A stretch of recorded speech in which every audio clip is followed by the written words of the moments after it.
Este programa contém imagens que podem ser inapropriadas para alguns telespectadores. Derrubado, chifrado e ferido. Ficamos parados sem respirar, torcendo para que tudo acabasse bem. Um engavetamento na curva transforma os cavalos numa pilha de ossos e sangue. A primeira impressão é ruim. Quem morreu?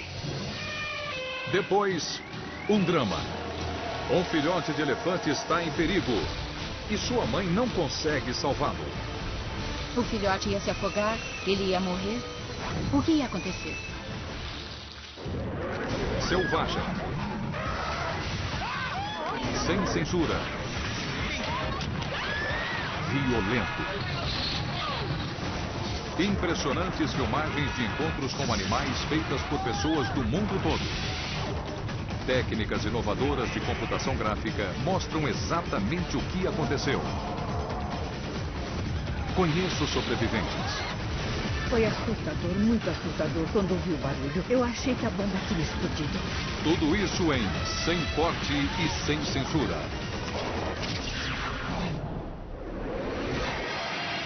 Um cowboy embarca numa jornada aterrorizante. Ele é nocauteado pelo chifre de um touro com um impacto de 900 quilos. Então ele vai ao chão. Inconsciente, embaixo de um touro nervoso. Qualquer coisa podia acontecer com ele. A plateia estremece quando um grito misterioso e gutural rompe o silêncio da arena. Ficamos parados sem respirar, torcendo para que tudo acabasse bem para ele.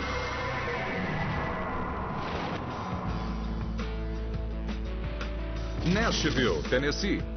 Corey Melton está em ascensão no mundo do rodeio profissional.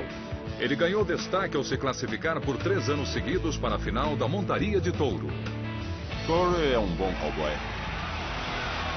Dennis Johnson é um dos salva-vidas na arena. Eu era um salva-vidas naquela noite, eu e mais 2 caras. Nosso trabalho é proteger os cowboys. Após pegar um dos menores touros chamado Hapjack, Corey está de olho no prêmio. Ele é um peão à moda antiga que usa chapéu de cowboy e não capacete. O amigo e concorrente de Corey, Greg Potter, ajuda a amarrá-lo à fera. Eu sabia que tinha algo de errado quando vi que os pés de Corey foram para trás. Os saltos do touro deixam Corey de 1,85 m quase na horizontal. Para alguém alto como Corey, é difícil trazer os pés de volta. E então... os chifres de Hapjack se chocam com o rosto de Corey, mais de uma vez. Seria como ficar parado, com as mãos amarradas nas costas e deixar Mike Tyson te bater com toda a força. Eu vi na hora que Corey tinha apagado, ele estava morto.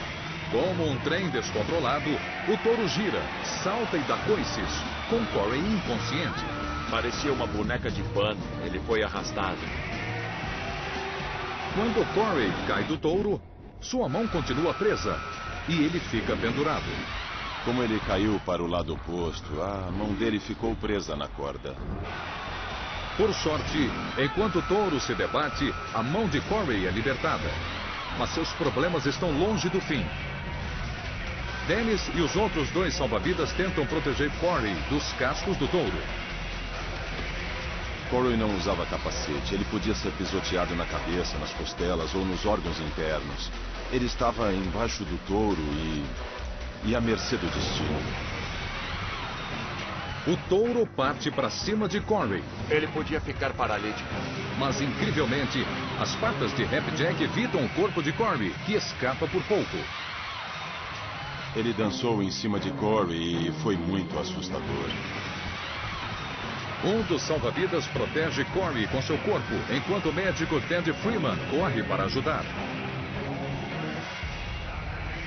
Ele começou a estremecer com um dos braços levantados e fazendo o que nós chamamos de imitar galinha. Então, basicamente, ele entrou no que nós chamamos de convulsão. De repente, um som estranho preenche a arena. Corey, stay down, bro. Quando entramos na arena para ajudar Corey, ele começou a soltar uma espécie de gemido.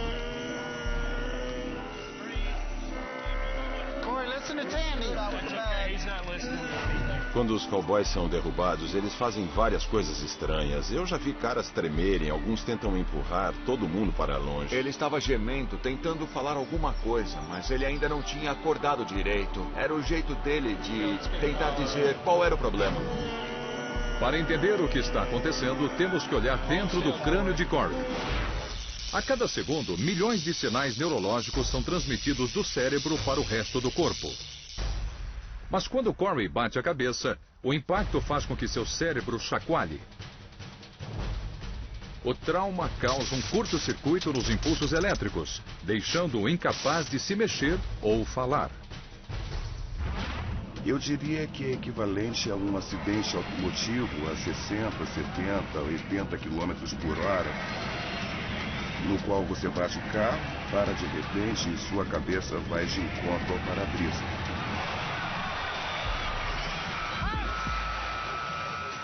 Com a batida você fica desorientado, é como um sonho.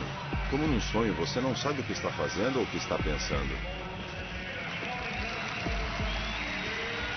Corey é levado numa maca, mas em pouco tempo já está de pé.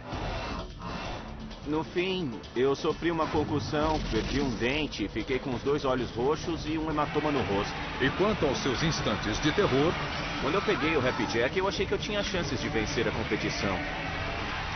Eu não me lembro da primeira pancada, é tudo confuso depois do primeiro salto. Eu estava indefeso durante a coisa toda, eu perdi a consciência e qualquer coisa podia acontecer. Eu só me lembro de acordar no consultório do Dr. Tandy. Ele me perguntou que dia era e se eu sabia onde estava, e eu não consegui responder. Corey voltou rapidamente ao circuito de rodeio profissional. Enquanto eu for fisicamente apto, eu vou continuar montando touros. Quanto a Hapjack... Eu voltei a montar o Hapjack um ano depois e ele me derrubou de novo, mas eu não desmaiei, então acho que estamos bem. Estranhamente, Hapjack tem um papel no novo empreendimento de Corey, a criação de touros. Eu tenho alguns dos descendentes dele, eu tenho uma filha do Hapjack que foi comprada naquela época. É irônico, mas o Hapjack era um bom touro e eu tenho orgulho dela. Como se Corey precisasse de mais um lembrete do touro que o nocauteou.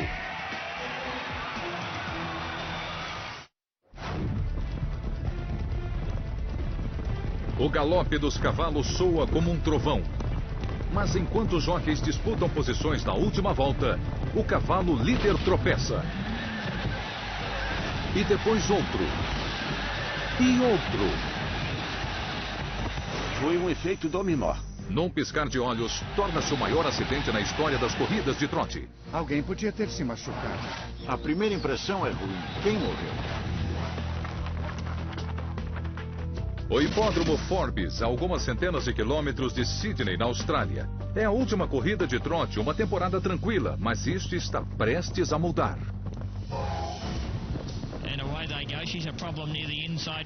Neste tipo de corrida, cavalos standardbred puxam charretes de 2 rodas a velocidades de até 50 km por hora. Os jockeys logo se dividem em 3 colunas de cascos, rodas e nervos à flor da pele, correndo lado a lado. A cabeça do cavalo de trás vai nas costas do jockey da frente. Nós corremos muito perto. O secretário do clube, Mickey Rattenbury, diz que embora a pista estreita torne a corrida empolgante, ela é muito perigosa. Não há espaço para ele. O narrador da corrida naquele dia é o veterano Bill Palmer. Eles estavam correndo e na última volta começaram a atingir a velocidade máxima. Uma égua com o nome irônico de She's a Problem assume a liderança, demonstrando a aceleração incrível desses cavalos. Mas, de repente, She's a Problem faz jus ao seu nome e se torna um grande problema. Ela tropeça, dando início a uma reação em cadeia. Cavalos, charretes e jockeys vão ao chão. Eu nunca tinha visto nada parecido, eles caíram um após o outro. O cronometrista Terry Rush reza para que os jockeys e cavalos tenham sobrevivido. Foi o pior acidente que eu já vi. Foi uma queda horrível. O cavalo líder, She's a Problem, tropeça. E 1 a 1, os cavalos e jockeys começam a cair. Um cavalo caiu na frente e o outro tropeçou nele. A câmera segue o único conjunto que escapou ileso, que tenta desesperadamente alcançar um cavalo sem jockey. Mas ao fim da corrida, a devastação é brutal. 8 cavalos e cocheiros estão no chão, cercados de caos e sangue. Nós podemos dizer que era um campo de batalha. As charretes saíram voando. A gerente do circuito, Rosemary Lee, que também é enfermeira, foi uma das primeiras a chegar ao local. Havia cavalos em toda a parte. Acho que ninguém sabia o que fazer porque eles eram muitos. O secretário do clube, Mickey Huttenbury, chama ambulâncias extras. Não sabíamos, àquela altura, se as pessoas levadas para o hospital estavam bem ou não. Ver cavalos caindo daquele jeito um após o outro é horrível. O narrador Bill Palmer faz o possível para acalmar a plateia chocada. There's horses and drivers everywhere. Everybody wants you to keep off the track, please. Keep off the track and allow the officials to do the job they have to. Não podíamos deixar ninguém entrar na pista. Podia agravar a situação. Todos já se fazem a mesma pergunta. Por que o cavalo líder, She's a Problem, tropeçou e caiu? A culpa pode ter sido de uma destas estacas. O hipódromo tinha acabado de substituir um corrimão de metal pelas estacas flexíveis de borracha para impedir que os cavalos se machucassem em acidentes. Mas na volta anterior à queda, uma delas é atingida e jogada na pista. Como os olhos do cavalo ficam nas laterais da cabeça, ele tem uma ótima visão periférica, mas quase não vê os objetos bem à sua frente. Então, quando She's a Problem fez a curva, é provável que tenha confundido a estaca branca na pista com um objeto maior, como um muro, e tentado por instinto saltá-lo, ignorando o peso da charrete. Os cavalos que vinham atrás não conseguiram desviar e caíram como pinos de boliche. Eu fui cuidar de um cavalo. Ele tinha sangue na cabeça. Os espectadores observam incrédulos, enquanto os jockeys, 1 a 1, vão ficando de pé, incluindo Doug Lee, que foi jogado de sua charrete. Aconteceu muito rápido. Nós temos uma fração de segundo para podermos reagir. Doug voltou à pista em Forbes para demonstrar o que houve e por que foi impossível para os jockeys evitar o acidente. Quando entramos na reta oposta, o líder caiu e os cavalos continuaram avançando. Quando eu saí da curva, havia cavalos e charretes espalhados pela pista em toda parte. Nós vamos bem rápido, a cerca de 50 km por hora. E quando paramos de repente, é como num carro. A gente pisa no freio e continua deslizando. Só dá para ouvir o barulho. Cavalos se chocando contra as rodas é um massacre. Incrivelmente, apenas 3 jockeys são tratados no hospital com ferimentos leves. Foi um milagre ninguém ter se machucado. Nenhuma perna quebrada, nenhuma fratura. Todos os cavalos voltaram a correr em 2 ou 3 semanas. A égua de Doug, Lion Strix, ainda exibe algumas cicatrizes de batalha. Ao cair, ela mergulhou, deu um meio mortal e um pedaço do eixo cortou o pescoço dela. Mas ela está bem. Quantas estacas de borracha? Hoje as estacas ficam bem mais enterradas e há uma pessoa que corre atrás dos cavalos. Então ela teria recolhido a estaca na volta anterior. No fim, apenas o jockey solitário que tentou alcançar o cavalo desgovernado terminou a corrida. Sem perceber, cruzou a linha de chegada. Além de ter sobrevivido, Peter Davis venceu a corrida e levou o prêmio de $1000.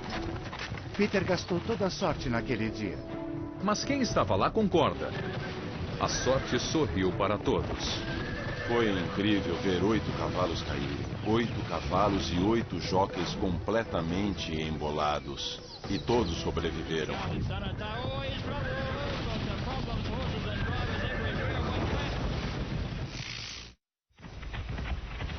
É um retrato pungente do desespero materno. Uma elefanta faz de tudo para salvar seu filhote. Ele escorregou para dentro de um buraco lamacento. Suas pernas curtas não conseguem encontrar uma saída. Ele lutou com tudo que tinha. No Parque Nacional Weddell, na África do Sul, é impossível prever com quais imagens incríveis da natureza podemos nos deparar. É uma experiência fantástica. Nós podemos chegar perto de vários elefantes.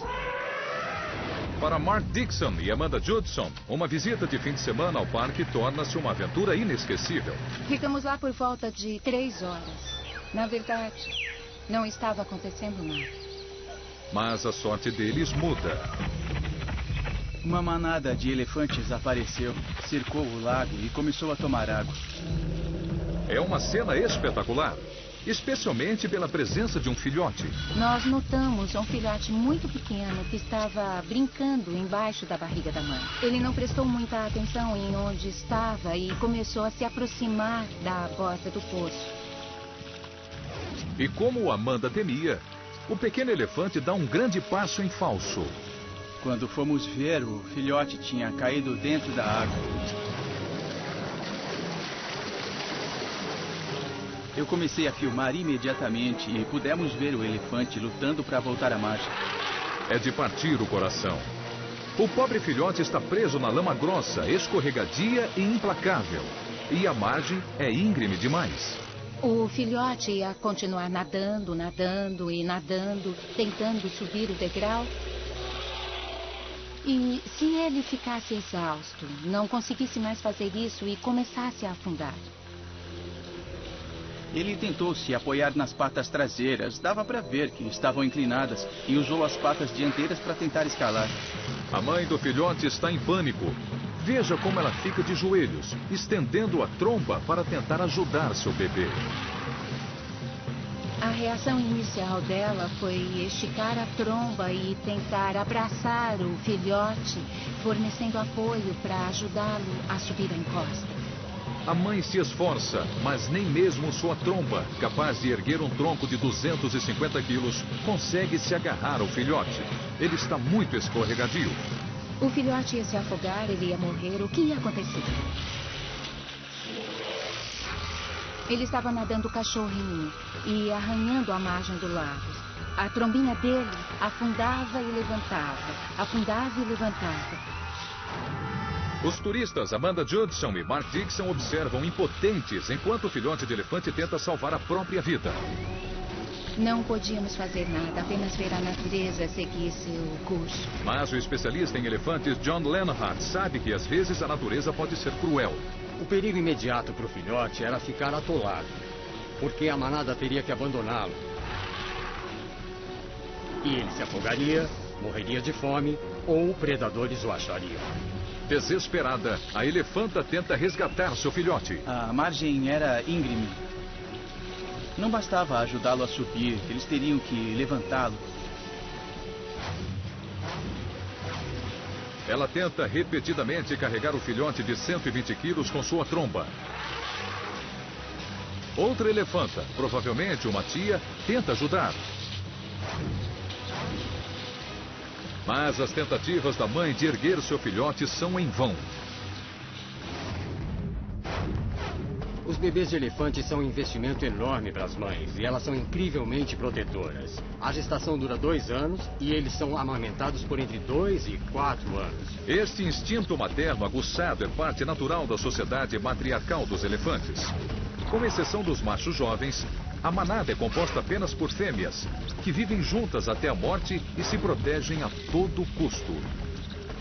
Eu estava lá pensando, será que a manada vai conseguir ajudar o coitado? O que eles vão fazer? Os elefantes africanos são muito inteligentes e eles possuem comunicação vocal. Os elefantes possuem, no mínimo, 25 chamados distintos. Os sons são criados quando o ar dos pulmões passa pelas cordas vocais, fazendo com que elas vibrem. Então, o som produzido atravessa o crânio do elefante, onde é amplificado e se transforma num balido agudo, ou convertido num ruído infrassônico que os humanos não conseguem ouvir. Acredito que o grupo estava se comunicando, primeiro dizendo, o que vamos fazer? E depois, entre na água e empurre. É exatamente o que a tia tem em mente. Veja como ela entra na água. A princípio parece hesitante. Então ela recebe um empurrão da maior elefanta da manada. Ela a cutucou no traseiro, dizendo: entra, entra. Após entrar na água, a tia tenta virar o filhote. Ela tentou deixá-lo paralelo à encosta, na direção da parte rasa. Mas tudo que o pobre filhote queria era voltar à margem para sua mãe. Podemos ver o desespero do filhote com os olhos fixos na mãe. Ela não tem escolha, a não ser deslizar pela porta lamacente e entrar na água para resgatar seu bebê. Quando a mãe entrou, ela se moveu devagar e usou os joelhos, a tromba e a cabeça para reposicioná-lo e apontar o elefante na direção da parte rasa do lago.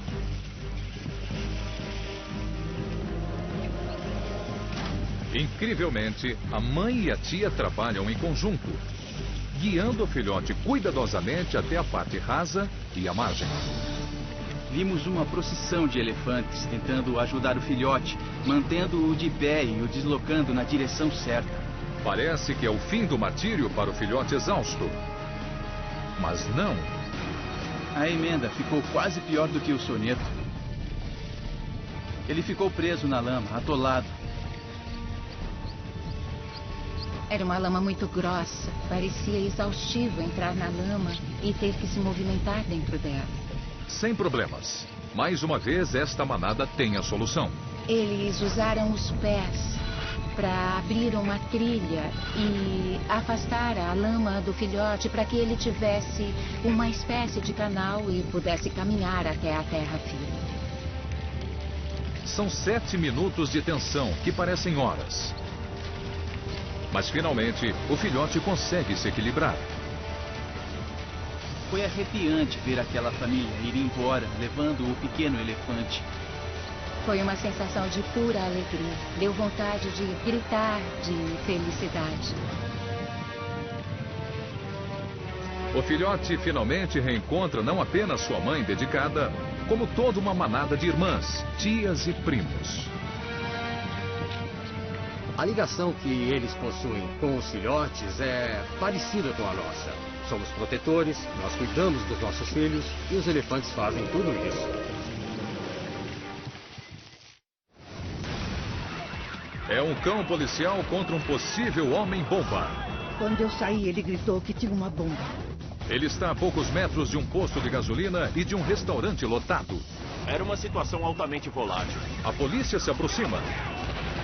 E um cão policial lidera o ataque. Ele fugiu como um relâmpago. Agora é um carro de guerra entre o cachorro e o homem que alega ter uma bomba.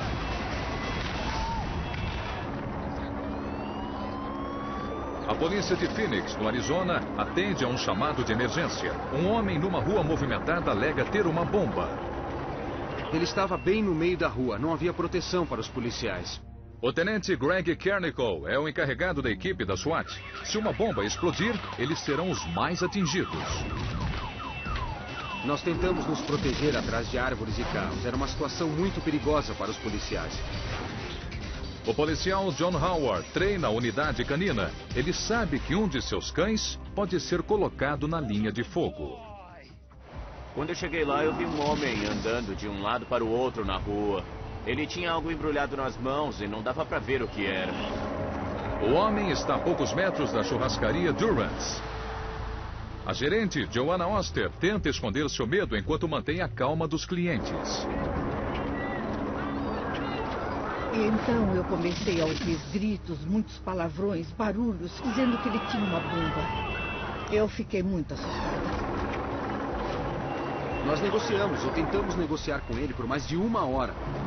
Mas o suspeito não responde. Em vez disso, ele toca o que diz ser uma bomba, escondida sob seu casaco amarelo. Ele disse que tinha uma bomba, ele estava ao lado de um posto e havia muitos carros e pessoas na área. O tenente Kernickel sabe que é agora ou nunca. Ele vai agir antes que o suspeito faça algo. Nós decidimos usar um cachorro porque ele poderia cobrir uma distância maior do que um humano ao avançar sobre o suspeito. Este é o plano. A polícia vai mandar o cachorro. Ao mesmo tempo, vai abrir fogo com armas não letais. granadas atordoantes, balas de borracha e bolsas de feijão. A ideia é distrair o suspeito enquanto o cachorro derruba.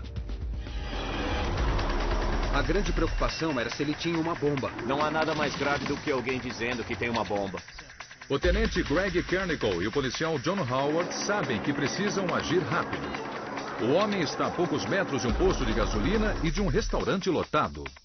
O consenso entre os membros da SWAT é que já tínhamos dado 90 minutos para ele se render. Agora estava na hora de resolver a situação e foi o que fizemos. Ao receber o sinal, a policial Mary Zielinski envia seu cachorro Levi para intimidar o suspeito, enquanto os policiais disparam armas não letais para distraí-lo. Mas a poucos metros do homem, Levi é atingido. Nós escolhemos o Levi para essa missão por causa do tamanho dele. A policial Mary Zielinski atende ao chamado. Seu cachorro é um pastor alemão preto chamado Levi. Ele é muito forte, muito energético, muito inteligente, um excelente cão policial.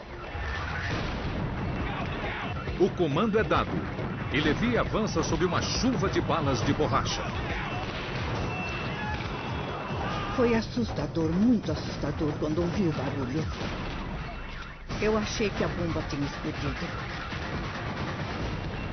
O Levi foi acionado e ele podia se machucar.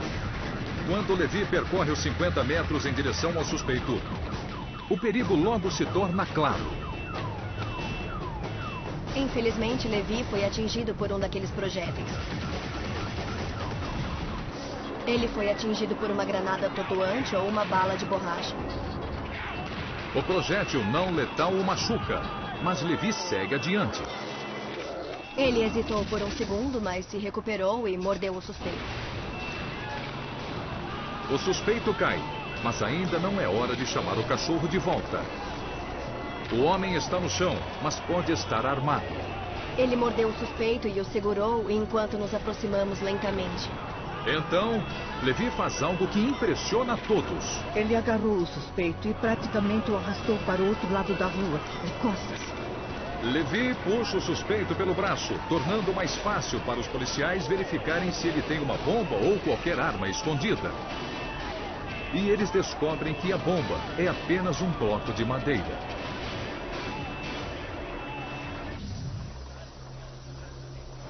Não havia bomba nenhuma. Ele estava apenas perturbado e deprimido. E quis fingir que tinha uma bomba. O suspeito foi preso e teve os ferimentos tratados. Levi não se feriu e podia ter salvado muitas pessoas naquele dia. Eu fiquei muito orgulhosa do desempenho do meu cão naquele dia. Era uma situação estressante, mas ele fez exatamente o que foi treinado para fazer. Esse cão policial é um herói. Sem dúvida é o meu herói, porque ele enfrentou uma situação perigosa e com sua coragem, sua força e seu treinamento, arriscou a própria vida por todos nós. E agora, a vingança de uma zebra. Normalmente as zebras são vistas como presas, mas não as subestime, mesmo diante do mais feroz dos carnívoros. Veja o que acontece quando esta zebra sedenta tem uma surpresa desagradável. O crocodilo parte para o ataque, afundando seus dentes afiados na pata dianteira da zebra. Ele acha que acaba de garantir o almoço, mas o que a zebra faz a seguir é totalmente inesperado. O que fazer diante do ataque de um crocodilo feroz? O crocodilo a pegou pela perna, mas instintivamente a zebra usa seus próprios dentes. E neste caso, ela mira os olhos. Por sorte, esta é a parte mais vulnerável do corpo de um crocodilo. Compreensivelmente, o crocodilo a solta. E a zebra faz uma fuga espetacular.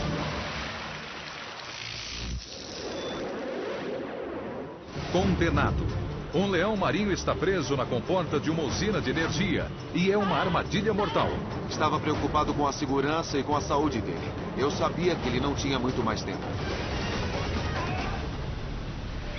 Playa del Rey, na Califórnia, uma comunidade costeira próxima a Los Angeles. A usina do Departamento de Água e Energia fica próxima à praia, onde seus enormes tubos se estendem até o Oceano Pacífico. Veja, o leão marinho entrou no tubo, ali naquela boia. A equipe de resgate acredita que o leão marinho estava perseguindo um peixe quando entrou no tubo por uma abertura de 2,5 metros. Então ele nadou por 400 metros em águas revoltas e foi cuspido na comporta de concreto. Todas as tentativas de resgate feitas pelos funcionários falharam. Em desespero, alguém liga para a equipe de resgate de baleias. Mas o leão marinho já está preso na comporta há 10 dias. Pode ser tarde demais. Ele estava agitado. A veterinária Jennifer Conrad diz que ele está exausto. Ele não tem onde descansar e está faminto. Ele estava nadando em círculos como um inseto numa janela, batendo nas paredes, tentando descobrir como tinha chegado lá e como ia sair. Uma jaula é baixada na comporta, na esperança de que o leão marinho possa ser capturado e resgatado. Nós usamos algumas iscas, o leão marinho entrou algumas vezes e pegou alguns peixes.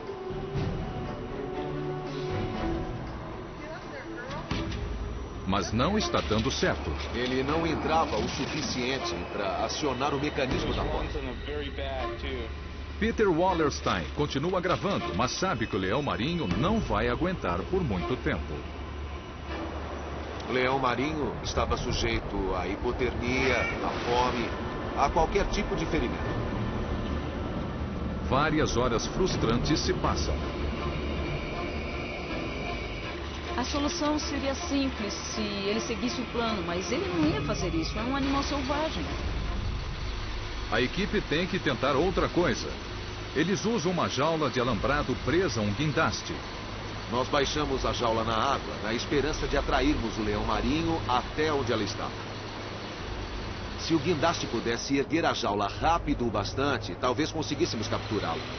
Mas, novamente, o leão marinho assustado mantém a distância. Ele era esperto demais.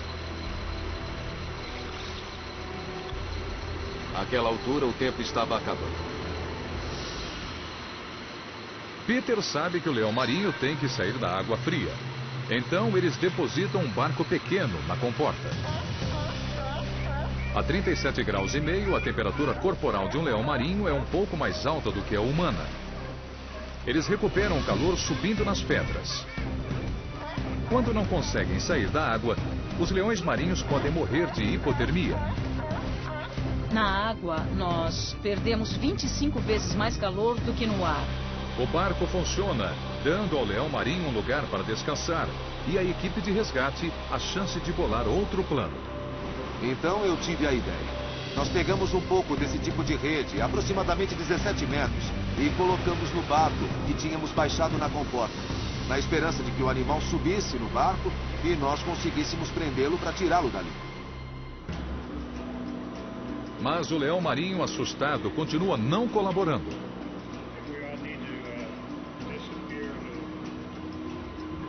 Frustrado e exausto, Peter pede que todos voltem para casa e torçam por um dia melhor. Por volta das 6 da manhã, eu recebi um telefonema dos funcionários da usina. O animal estava no barco, deitado na rede. Peter e a equipe voltam correndo para a comporta, mas há um problema. A cabeça dele estava meio metro para fora da rede, então eu fiquei preocupado. Meu medo era ele cair da rede para o barco e dali para a água, e nós termos que fazer tudo de novo. A minha mente não conseguia parar de pensar, se não der certo, o que vamos fazer agora? Peter sabe que pode ser a única chance de salvar o animal. É um risco que ele precisa correr. Tinha chegado a hora. Eu dei o sinal e todos puxaram as cordas. Nós puxamos juntos e prendemos o leão. Tinha que ser rápido. Tristan Mayberry e outros membros da equipe puxam as cordas presas à rede. E quando parece que o leão marinho está preso... Ele começou a deslizar por baixo, então a situação era precária. O animal continuava lutando bastante, tentando se livrar da rede. Peter e um colega descem ao barco corajosamente para tentar consertar a rede. Era um animal de 180 quilos tentando morder a gente. Ele não sabia que nós queríamos ajudar. E os dentes dos leões marinhos são feitos para cortar carne. Por sorte, a rede aguenta e ninguém se machuca. O leão marinho é colocado numa jaula de transporte e levado a uma praia próxima. Ele olhou para trás uma vez como se dissesse: ufa, ainda bem que isso acabou. E então foi embora. Foi muito compensador para todo mundo. O medo toma conta da Flórida. Uma série sem precedentes de ataques de jacarés faz 3 vítimas fatais em apenas uma semana. As TVs estavam interessadas em cobrir os jacarés. O cinegrafista Todd Williams é contratado para filmar o lendário caçador de jacarés Todd Hardwick atendendo a chamados. Todd passou 35 anos capturando de tudo.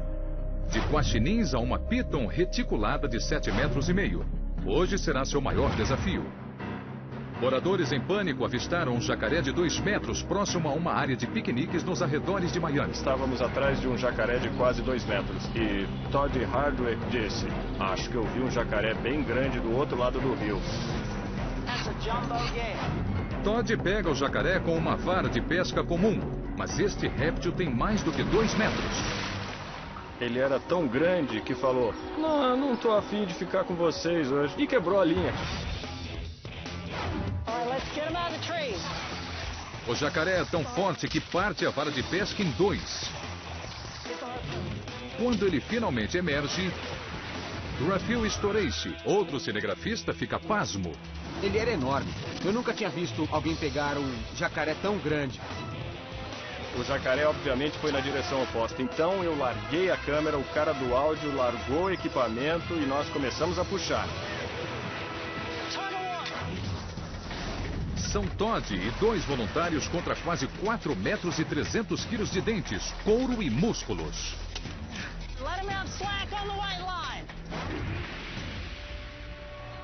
Então ele laçou a boca do jacaré e começou a puxá-lo para a margem. Tirar um jacaré nervoso e agitado da água e trazê-lo para a terra firme é a parte mais perigosa de uma captura. Para caçar, os jacarés ficam submersos e perto da margem. Quando um animal vai beber, o jacaré faz um ataque surpresa, saltando da água e agarrando sua vítima. O que eles tentam fazer é cravar os dentes na vítima e prendê-la para então puxá-la para a água e afogá-la. O Dr. Gregory Erickson, que estuda jacarés na Universidade de Florida State, diz que a margem da água é a zona de abate do jacaré. O jacaré sabe que só pode nos pegar em certos lugares. E Todd está bem num desses lugares. Após uma exaustiva batalha de 3 horas, Todd recorre a um gancho de emergência. Uma haste com uma ponta de 1 centímetro e uma linha de pesca. Ele diz que isso não machucará o animal, mas ajudará a capturá-lo com vida. Com o cabo de guerra cada vez mais desequilibrado, o jacaré exausto é finalmente retirado da água. Eu fiquei impressionado, porque depois que a barriga do jacaré saiu, ele não acabava mais. Todd consegue envolver o jacaré com uma corda e fechar sua boca com fita adesiva. Com a batalha concluída, agora Hardwick tem que descobrir como colocar o jacaré feroz na caçamba de sua picape. Então ele chama um reboque. Achei que era um trote. Mas quando Robert Hernandes chega, ele vê que não é uma piada. É claro que fiquei nervoso. Eu nunca levei um jacaré. Hardwick passa as amarras do guincho por baixo do jacaré.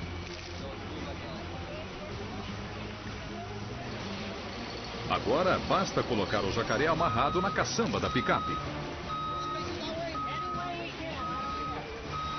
Parece simples.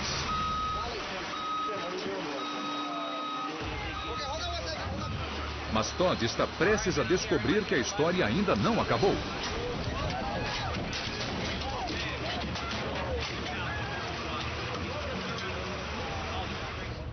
Acho que eu sempre vou me lembrar dessa imagem. A cauda do jacaré acertando o Todd no rosto e ele se desequilibrando na caçamba da picape.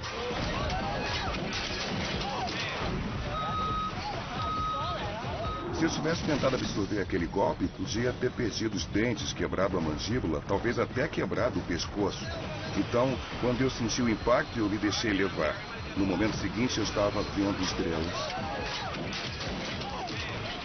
Com pouco mais de uma camisa rasgada, o rosto inchado e o orgulho ferido, o dia mais longo de Todd Hardwick termina com uma salva de palmas de funcionários e moradores agradecidos.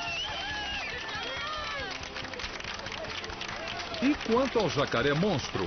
Normalmente, jacarés capturados desse jeito são mortos, mas Todd Hardwick se apegou ao grandalhão de sopro forte.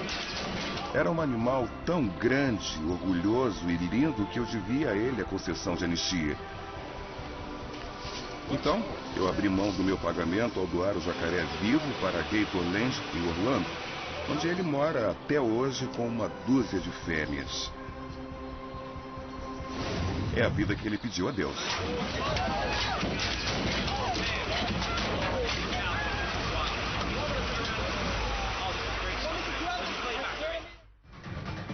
Versão brasileira Vox Mundi.